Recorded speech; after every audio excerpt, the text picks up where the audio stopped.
हमें अभी भी स्वीकार नहीं किया गया कि ये लोग इंसान है कि नहीं है। आज भी हमारे साथ छुआछूत होती है और ये सामने दिखाई दे रहा है, जिसके लिए कोई शब्द बोलने वाला नहीं है। चाहे वो कांग्रेस पार्टी हो चाहे बीजेपी हो, दोनों की एक ही रणनीति है। कोई भी जाकर के किसी ने भी आकर के ये नहीं पूछा कि यहाँ पर क्या हुआ और क्यों हुआ, तो ये कारण क्या है। लेकिन परसों जब ये जो भीमराव अंबेडकर की मूर्ति को लेकर जो विवाद हुआ था बड़ौदा गांव में, उसको लेकर पूरा प्रशासन वहां पर था, उस टाइम में क्या कार्रवाई की गई? प्रशासन ने कल शाम तक केवल लोगों को बिठाया। जब ये पता हमें चला कि केवल ला करके लोगों को बिठा रखा, न FIR दर्ज की है, न उनको गिरफ्तार किया गया है, तो फिर हमने धरने के लिए परमिशन की अप्लाई किया और फिर सब लोगों को सर्कुलेट किया कि भाई धरने का मामला है और ज्ञापन देंगे SP साहब को।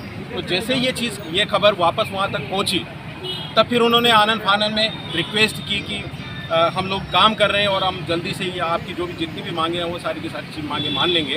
तो जब जाकर के ये चीज़ें, तो हमें इतनी एनर्जी मतलब खर्च करने की ज़रूरत क्यों पड़नी चाहिए कि हम हमारे हक अधिकार के लिए सड़कों पर आते जाएंगे और घर में बाल बच्चों को पालने पोसने के लिए ये समाज वैसे ही कमज़ोर है। और जब आप सब लोगों को यहाँ पर रोड पे लाके खड़ा कर दोगे तो स्थिति सुधरेगी कैसे, ये बताओ। सर, एक सवाल जो है आपने बात कही, आपके जो चंद्रशेखर आज़ाद जी हैं वो बड़ी हुंकार भरते हैं और आपके दलित समाज के लिए बड़ी आवाज़ उठाते हैं, लेकिन जब दलित समाज पे कुठाराघात होता है तो वो खड़े क्यों नहीं दिखाई देते हैं? वही खड़े, ये चंद्रशेखर आज़ाद ही है, ये भीम आर्मी है, उनकी वजह से खड़े। आज ये लोग खड़ा होना सीख रहे हैं तो चंद्रशेखर आज़ाद की आवाज़ है। लेकिन ऐसा देखने में नहीं आता। प्राय आपने बात सही बोली है, लेकिन उनके आने के बाद कितने दलित समाज को मदद मिल पाई है या कितना दलित समाज उभर पाया है, आप उस बारे में थोड़ा बताएं। दलित समाज को आवाज़ बुलंद करने का जो काम किया है वो भाई चंद्रशेखर आज़ाद ने किया है। भाई चंद्रशेखर आज़ाद के एक सरपंच भी नहीं थे, आज लोकसभा में आज गए वो सांसद बन करके, तो अब चीज़ें बदलेगी और उनकी आवाज़ जो है पूरे देश के अंदर, उन्होंने पहले ही दिन कहा है कि मैं उन लोगों की आवाज़ हूँ जिनको इंसान भी नहीं समझा जाता। तो आपको क्या लगता है जो मूर्ति तोड़ी गई है भीमराव जी की, वो किनका इसमें हाथ होने का संभावना? ये हाथ तो प्रशासन तय करेगा ना, किसने किया है किसने नहीं किया, ये हमारा काम थोड़ी है। भाई जो भी पकड़ा गया है, जो भी छानबीन की है, उन्होंने कन्फेस किया है, वो उनका काम है। हम तो ये पूछना चाहते हैं इस देश के लोगों से, बुद्धिजीवी लोगों से ये पूछना चाहते हैं, आखिर एक अम्बेडकर से इतना डर क्यों है जो गर्दन तोड़ने की जरूरत पड़ रही है? जब ये लाखों लोग अम्बेडकर बनेंगे, जब तुम्हारी हालत क्या होगी? तुम्हारे हालत से जब हम हक अधिकार छीनने की आदत डाल लेंगे तब तुम्हारी हालत क्या होगी? ये क्यों नहीं सोच रहे? और ये दिन ज़्यादा दूर नहीं है जब हम लोग खड़े होंगे और जब पूछेंगे कि ये क्यों हो रहा है, तो जब इसका मतलब ये चाहते हैं कि हम रोड पे आए, हम लड़ने के लिए तैयार हों, ये यही चाहते हैं।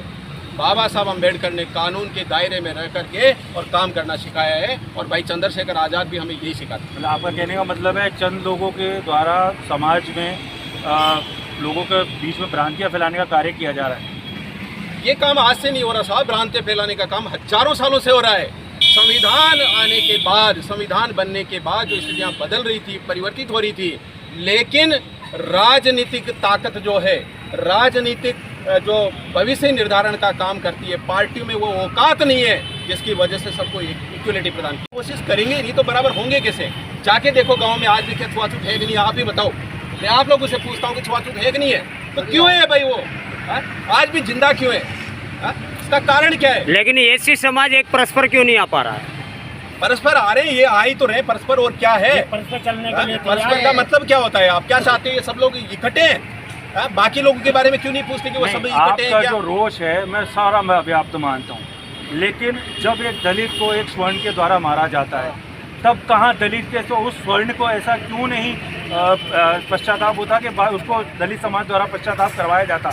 उल्टा उसके मन में कोई भय नहीं रहता, वो दलित समाज के व्यक्ति को मार कूट देता है और उसके बाद भी वो हुंकार भर के पूरे गांव में घूमता रहता है। जैसा आप बता रहे हैं कि गांव के छुआछूत का भेदभाव है, तो क्यों नहीं दलित समाज अपनी हुंकार भरता और ऐसे स्वर्ण जाति के लोगों पर अपना प्रभाव प्रदर्शित करता है?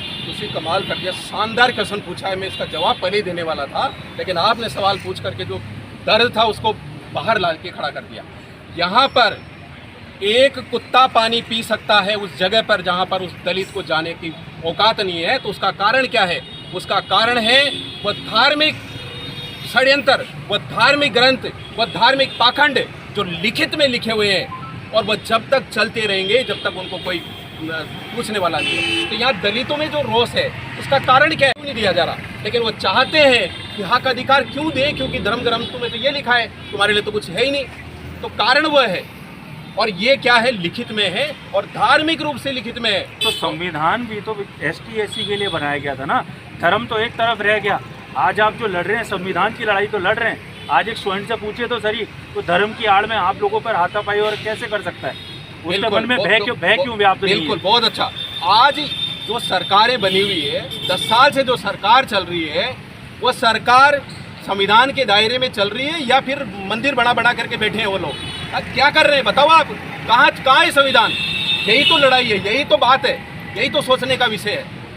आगे क्या रणनीति रहेगी आप लोगों की? रणनीति सीधी सी है भाई, हमें कमजोर आंकने की गलती ना करें, चाहे वह सरकारें हों, चाहे बुद्धिजीवी लोग हों। आज हमारा नंबर है, कल आपके बच्चों का नंबर आने वाला है, नेट के रूप में आएगा, नीट के रूप में आएगा, किसी और रूप में आएगा, वो किसी को बख्शने वाले नहीं है। जब गद्दारी उन्होंने करना शुरू कर दिया सरकार में बैठ करके, तो वो किसी को बख्शने वाले नहीं है। आप ये मत सोचिए कि आज दलितों का नंबर आ रहा है तो दलितों को का नंबर लेकर छोड़ देंगे। दूसरों का भी नंबर आएगा, वो सबका नंबर लेने, आपके बच्चों का भी नंबर आएगा। और जिस दिन डॉक्टर इंजीनियर की तैयारी करके 3-3 साल से बच्चे आपके जाएंगे और पेपर पहले से बिक चुका होगा, जब वो दर्द जो हमारा दर्द आज है ना, वो आपको महसूस होगा और उस ताप को आप देखना। शुभ नाम बता दीजिए। मेरा इंजीनियर रामपाल भारतीय, प्रदेश उपाध्यक्ष आजाद समाज पार्टी राजस्थान। अभी एक बार वो आप भीम आर्मी जिंदाबाद जिंदाबाद जिंदाबाद, भीम आर्मी जिंदाबाद जिंदाबाद जिंदाबाद। अरे रोकी ना के रोकी, भीम आर्मी से रोकी, रोकी ना के रोकी, भीम आर्मी से रोकी।